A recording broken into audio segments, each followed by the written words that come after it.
এই ৬টি কথা আপনাকে আরও শক্তিশালী করবে। ১. কাউকে ভয় করবেন না।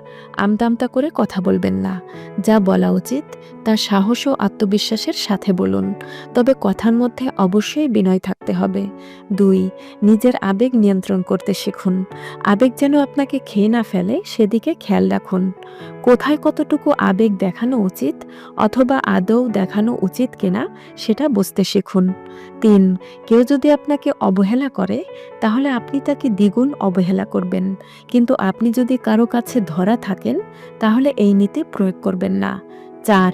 কোনো মানুষকে এত বেশি সম্মান করবেন না যাতে নিজেকে খুব বেশি ছোট করা হয়। ৫. যেখানে আপনার সম্মান নেই সেখানে যাবেন না। আত্মমর্যাদার ব্যাপারে কখনো আপোস করবেন না। আপনি নিজেকে যতটা মেধাবী মনে করেন বাস্তবে আপনি তার চেয়ে অনেক বেশি মেধাবী। ৬. সাহস, সততা